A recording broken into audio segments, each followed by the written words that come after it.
First അവർ use ചെയ്തപ്പോൾ എനിക്ക് ഭയങ്കര ഇഷ്ടപ്പെട്ടു. പിന്നീട് ഒരു 3 hours കഴിഞ്ഞ് ഒരു 4 hours ആയപ്പം എൻ്റെ കൈ ശരിക്കും ഇവിടെ നല്ല പെയിൻ തുടങ്ങി. സ്ക്രീനിൽ നിന്ന് ഈ സ്ക്രീനിലേക്ക് ജമ്പ് ചെയ്യുമ്പോൾ ഉണ്ടാകുന്ന ഒരു വ്യത്യാസം നിങ്ങൾക്ക് ഗസ് ചെയ്യാം.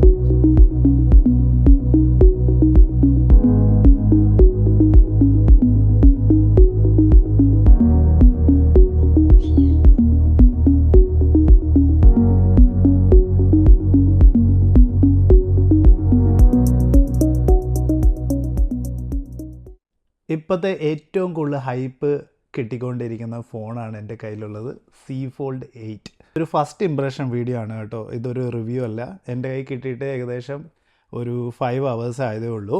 എൻ്റെ ഒരു ഫസ്റ്റ് ഇംപ്രഷൻ എന്ന് വെച്ച് കഴിഞ്ഞാൽ കാണുമ്പം ക്യൂട്ടാണ്, ഒരു പാസ്പോർട്ട് പോലെ ഒക്കെ ഇരിക്കുന്ന ഒരു ഫോൺ. കൊള്ളാം, നല്ലതാണ്. ഇപ്പം ഞാൻ ആദ്യം ഒരു ഫസ്റ്റ് അവർ യൂസ് ചെയ്തപ്പോൾ എനിക്ക് ഭയങ്കര ഇഷ്ടപ്പെട്ടു. പിന്നീട് ഒരു 3 hours കഴിഞ്ഞ് ഒരു 4 hours ആയപ്പം എൻ്റെ കൈ ശരിക്കും എല്ലാം നമ്മുടെ ആപ്സൊക്കെ സെറ്റപ്പ് ചെയ്യണമല്ലോ. അപ്പം നമ്മൾ മിക്കപ്പോഴും ഈ ഫോൾഡ് നമ്മൾ ഇങ്ങനെ യൂസ് ചെയ്യുന്നത് ഈ നമ്മളെ എന്തെങ്കിലും എന്താ പറയുക, യൂട്യൂബ്, നെറ്റ്ഫ്ലിക്സ് അങ്ങനത്തെ കാര്യങ്ങളൊക്കെ കാണുമ്പോഴത്തേക്കാണ് നമ്മൾ ഇതൊക്കെ ഇങ്ങനെ തുറന്ന് ഉപയോഗിക്കാൻ പോകുന്നത്. അല്ലെങ്കിൽ നമ്മൾ മെയിൻലി ഈ സ്ക്രീനിൽ തന്നെ എല്ലാം ചെയ്യാൻ ശ്രമിക്കും. കാരണം ഞാൻ iPhone 16 Proയിൽ നിന്നാണ് ഇതിലേക്ക് പെട്ടെന്ന് ജമ്പ് ചെയ്തേക്കുന്നത്. അപ്പം ഏകദേശം ഒരു iOS നിന്ന് ആൻഡ്രോയിഡിലേക്ക് വരുന്ന ഒരു ഡിസ്കംഫർട്ട് ഉണ്ട്. അപ്പോൾ അതേ പ്ലസ് നമുക്കൊരു ഇങ്ങനെ ഉപയോഗിക്കുമ്പോൾ ഈ ഒരു 5.5 inches സ്ക്രീനിൽ നമ്മൾ പെട്ടെന്നൊരു ഈ സ്ക്രീനിൽ നിന്ന് ഈ സ്ക്രീനിലേക്ക് ജമ്പ് ചെയ്യുമ്പോൾ ഉണ്ടാകുന്ന ഒരു വ്യത്യാസം നിങ്ങൾക്ക് ഗസ് ചെയ്യാമല്ലോ. അപ്പോൾ അതെനിക്ക് വന്നു. അത് കഴിഞ്ഞിട്ട് ഞാൻ ടൈപ്പ് ചെയ്യാനൊക്കെ തുടങ്ങിയപ്പോഴത്തേക്ക് എനിക്കൊരു ഈ തമ്പ് നമ്മളിതിങ്ങനെ യൂസ് ചെയ്യുമ്പം എനിക്ക് ഇവിടെയൊക്കെ ഈ കോർണറിൽ എനിക്ക് കൈ എത്തുന്നുണ്ട്, കുഴപ്പമില്ല. കാരണം എൻ്റെ വലിയ കൈ ആയതുകൊണ്ട് എത്തുന്നുണ്ട്. പക്ഷെ എന്തോ യൂസ് ചെയ്ത് ഒരു അല്പം കഴിഞ്ഞപ്പോൾ തന്നെ എനിക്ക് ഇവിടെ നല്ല പെയിൻ തുടങ്ങി. അപ്പം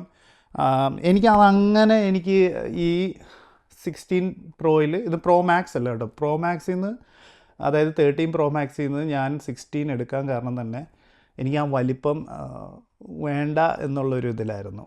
അപ്പം ഞാൻ ഇത് ഭയങ്കര ഹാപ്പി ആയിരുന്നു കേട്ടോ. ഇതിൻ്റെ പുറത്ത് ഞാനിങ്ങനെ ഒന്ന് ടെസ്റ്റ് ചെയ്യാൻ വേണ്ടി വാങ്ങിച്ചാണ്. ഇഷ്ടപ്പെട്ടു. എനിക്ക് തോന്നുന്നു ഇതൊക്കെ ഒരു യൂസ്ഡ് ആവുന്നതിൻ്റെ നമ്മളൊരു പെട്ടെന്ന് ബ്രെയിൻ ഒരു ഡിഫറൻസ് അല്ലെങ്കിൽ ഒരു ചേഞ്ച് ഇഷ്ടപ്പെടാത്തതാണ്. അപ്പോൾ അതുകൊണ്ടായിരിക്കും. എന്നാലും ഇതാണ് എൻ്റെ ഒരു ഫസ്റ്റ് ഇംപ്രഷൻ. പിന്നീട് പറയുകയാണെങ്കിൽ എനിക്കിപ്പം ഇൻസ്റ്റഗ്രാമും കാര്യങ്ങളൊക്കെ യൂസ് ചെയ്യുമ്പം ഇങ്ങനെ ഉപയോഗിക്കുമ്പോഴത്തേക്ക് ഇറ്റ്സ് ഫൈൻ. ബട്ട് ഇത് തുറന്ന് നമ്മളിത് യൂസ് ചെയ്യാൻ നേരം ഇത് ഇങ്ങനെ പിടിച്ചു കഴിഞ്ഞാൽ അടിപൊളിയാണ്. അതായത് ഈ ഫോണിൻ്റെ നമ്മൾ ഇങ്ങനെ ഈ രീതിയിൽ പിടിച്ചു കഴിഞ്ഞാൽ ഇപ്പോഴും ഇൻസ്റ്റഗ്രാമിൻ്റെ റീൽസൊക്കെ ഇതിൻ്റെ പകുതി വരെ വരുന്നുള്ളൂ. അപ്പോൾ ഇതിങ്ങനെ പിടിച്ചു കഴിഞ്ഞാൽ നല്ല ഫുൾ സ്ക്രീനായിട്ട് കാണാൻ പറ്റുന്നുണ്ട്. അത് നല്ല രസമാണ്. നമ്മളൊരു iPad mini, ഒരു ടാബ്ലറ്റ് ഉപയോഗിക്കുന്ന പോലെയൊക്കെ തന്നെ ഫീൽ ചെയ്യുന്നുണ്ട്. പിന്നെ ഫോട്ടോസ്, ക്യാമറയൊക്കെ ഐഫോൺ തന്നെയാണ് അടിപൊളി. അല്ലാതെ എനിക്കങ്ങനെ ഇതിനോടൊന്നും, ക്യാമറ എനിക്കറിയായിരുന്നു ഇത് ഐഫോണിൻ്റെ അത്ര എന്തായാലും വരത്തില്ല. വീഡിയോസൊക്കെ ആണെങ്കിലും ഞാനൊരു ഐഫോൺ ക്യാമറ ഫാനാണ്. എന്നൊക്കെ പറഞ്ഞാലും യൂട്യൂബൊക്കെ കാണാൻ ഇത് കഴിഞ്ഞിട്ടേ ഉള്ളൂ. അതുപോലെ തന്നെ മൾട്ടി ടാസ്കിങ് ഒക്കെ എനിക്ക് ഇഷ്ടപ്പെട്ടു. ചില ആപ്സൊന്നും ഇപ്പോഴും ഇതിന് ഈ സൈസിന് അവർ കറക്റ്റ് ആക്കിയിട്ടില്ലെന്നാണ് എനിക്ക് ഫീൽ ചെയ്യുന്നത്. ചിലപ്പോൾ ഈ അൾട്രയുടെ, അതായത് Z Fold അൾട്രയ്ക്ക് വേണ്ടി ഇവരെല്ലാം ഏകദേശം സെറ്റ് ചെയ്തിട്ടുണ്ടായിരിക്കും. പക്ഷേ ഈ ഒരു സൈസിന് അവർ സെറ്റ് ചെയ്തിട്ടില്ല. ഇനി അതുള്ള അപ്ഡേറ്റ്സിലൊക്കെ വരുമായിരിക്കും. പക്ഷേ എൻ്റെ ബാങ്കിങ് ആപ്പൊക്കെ ഞാൻ നോക്കിയപ്പം ചെറിയ എനിക്കൊരു എടുത്ത് പറയാനായിട്ടൊന്നും ഇല്ല, എന്നാലും ചെറിയ ബുദ്ധിമുട്ടുകൾ എനിക്ക് തോന്നി. അതായത് അതിൻ്റെ അകത്ത് കോപ്പി പേസ്റ്റ് ചെയ്ത് പാസ്വേഡൊക്കെ നമുക്ക് കോപ്പി പേസ്റ്റ് ചെയ്ത് മൾട്ടി ടാസ്ക് ചെയ്ത് അതിൽ നിന്ന് ഇങ്ങോട്ട് ഇടാൻ നോക്കിയപ്പോഴത്തേക്ക് അത് നടക്കുന്നില്ല. പിന്നെ ഞാൻ ഇത് അടച്ചിട്ടാണ് പിന്നെ അത് യൂസ് ചെയ്തത്. ബട്ട് എന്നാലും പോക്കറ്റിലൊക്കെ കിടക്കാൻ നല്ല രസമാണ്. ഇത് ഇങ്ങനെ ഇരുന്ന് യൂസ് ചെയ്യാൻ ഒരു പ്രത്യേക സുഖമാണ്. അതൊക്കെയാണ് എൻ്റെ ഫസ്റ്റ് ഇംപ്രഷൻസ് കേട്ടോ. എന്നാലും ചില കാര്യങ്ങളൊക്കെ ഞാൻ ഇപ്പോഴും iPhone 16 തന്നെ പ്രിഫർ ചെയ്യും. ചില ഇൻസ്റ്റഗ്രാം, സ്നാപ്ചാറ്റ് അല്ലെങ്കിൽ അങ്ങനത്തെ കാര്യങ്ങളെല്ലാം ഞാൻ മെസ്സേജിങ് ഒക്കെ ഇതിൻ്റെ അകത്ത് ആദ്യം പറഞ്ഞു, എല്ലാവരും പറഞ്ഞത് മെസ്സേജിങ് ഇതിൻ്റെ അകത്ത് ഭയങ്കര രസമായിരിക്കും, പണ്ടത്തെ ഇതൊരു ഫോണിൻ്റെ പോലെയൊക്കെ ആയിരിക്കും എന്നൊക്കെ പറഞ്ഞു. എനിക്ക് പക്ഷേ ഇതൊക്കെ ഈ ടൈപ്പിംഗ് തന്നെയാണ് ഞാൻ പ്രിഫർ ചെയ്യുന്നത് കേട്ടോ. ഇതല്ല, ഈ ഒരു മോഡല്ല ഞാൻ പ്രിഫർ ചെയ്യുന്നത് കേട്ടോ.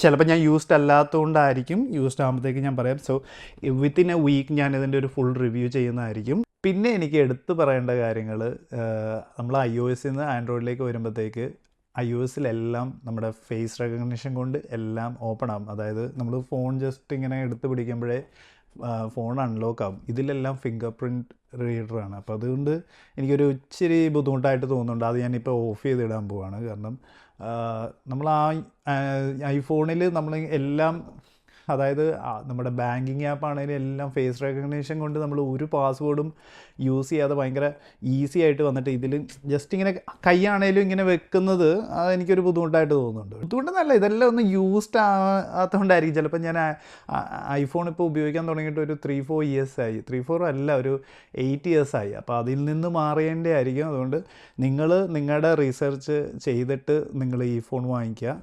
കാരണം നല്ല വിലയുണ്ട് ഈ ഫോണിന്. നെക്സ്റ്റ് വീക്ക് നമ്മുടെ ഫുൾ റിവ്യൂവിൽ നമുക്കിതിൻ്റെ എല്ലാ കാര്യങ്ങളും ഞാൻ ഷെയർ ചെയ്യാൻ എനിക്ക് തോന്നുന്നത് ഇത് ഒരു ഓണസ്റ്റ് റിവ്യൂ ആയിരിക്കും. കാരണം നമ്മൾ യൂട്യൂബിൽ തുടങ്ങിയതേ ഉള്ളൂ, കൊണ്ട് ആരും ഒന്നും എനിക്ക് തോന്നിയ കാര്യങ്ങൾ ഞാൻ ഇഷ്ടമുള്ളതും ഇഷ്ടപ്പെടാത്തതും ഞാൻ എൻ്റെ റിവ്യൂവിൽ പറയുന്നതായിരിക്കും. So stay tuned. Thanks for watching. Bye bye.